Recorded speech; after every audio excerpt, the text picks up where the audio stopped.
লুটপাট ও পাচার হয়ে যাওয়া অর্থ ফিরিয়ে আনার উদ্যোগ আমরা নিয়েছি। আর্থিক খাতে শৃঙ্খলা ফিরিয়ে আনতে একটা ব্যাংকিং কমিশনও গঠন করার উদ্যোগ নেওয়া হয়েছে। বিভিন্ন ব্যাংকের পরিচালনা পরিষদ পুনর্গঠন করা হয়েছে। ব্যাংকিং খাতে এই এক মাসে বিরাট পরিবর্তন এসেছে, আপনারা নিশ্চয়ই সেটা লক্ষ্য করেছেন। আমরা এই খাতে নিয়মনীতি প্রতিষ্ঠা করতে পেরেছি। আরও অনেক কাজ বাকি রয়ে গেছে। প্রথম মাসের কাজ হিসেবে শুধু প্রধান কাজগুলো করেছি, তার সঙ্গে রয়েছে আরও অনেক পরবর্তী কাজ। ফ্যাসিবাদী সরকার লুটপাট করার জন্য নতুন করে ৬০,০০০ কোটি টাকা ছাপিয়ে বাজারে ছাড়ার কারণে মুদ্রাস্ফীতির শিকার হয়েছে দেশের মানুষ। এই অতুলনীয় মুদ্রাস্ফীতি নিয়ন্ত্রণ অন্তর্বর্তী সরকারের অন্যতম প্রধান লক্ষ্য। মুদ্রাস্ফীতি নিয়ন্ত্রণের লক্ষ্যে পলিসি সুদের হার বৃদ্ধি করে ৯% উন্নীত করা হয়েছে। মূল্যস্ফীতি থেকে সাধারণ মানুষকে সুরক্ষা দেওয়ার উদ্দেশ্যে ওএমএস খাদ্যবান্ধব কর্মসূচি সহ সুলভ মূল্যে প্রান্তিক মানুষের কাছে নিত্য প্রয়োজনীয় দ্রব্য সরবরাহ চলমান রাখা হয়েছে।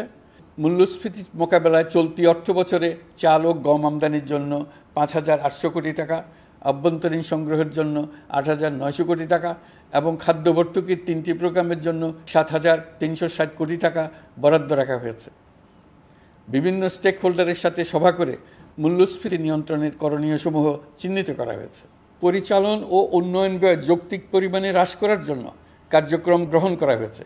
কৃষিপণ্য উৎপাদনের জন্য সার আমদানির ক্ষেত্রে প্রয়োজনীয় বৈদেশিক মুদ্রার সরবরাহ নিশ্চিত করার পদক্ষেপ নেওয়া হয়েছে।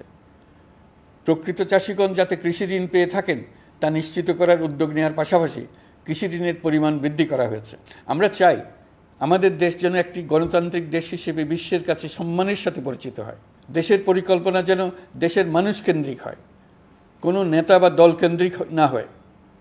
আমরা স্বৈরাচারী হাসিনা সরকারের অহেতুক কোটি কোটি টাকা ব্যয়ের প্রকল্প বাস্তবায়িত হতে দেখেছি, যেগুলো কখনোই দেশের মানুষের জন্য ছিল না, বরং এর সাথে জড়িত ছিল কুৎসিত আমিত্ব এবং বিশাল আকারের চুরি।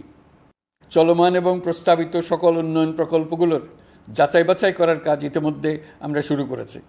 প্রকল্প বাস্তবায়নের পর্যায় বিবেচনা করে বাকি কাজে ব্যয়ের সাশ্রয় এমনকি প্রয়োজন মতে তা বাতিল করার কথা বিবেচনা করা হবে। দেশের মানুষকে আর ফাঁকি দেওয়া চলবে না। কর্মসংস্থান তৈরি করবে এমন প্রকল্পগুলোকে আমরা অগ্রাধিকার দেব।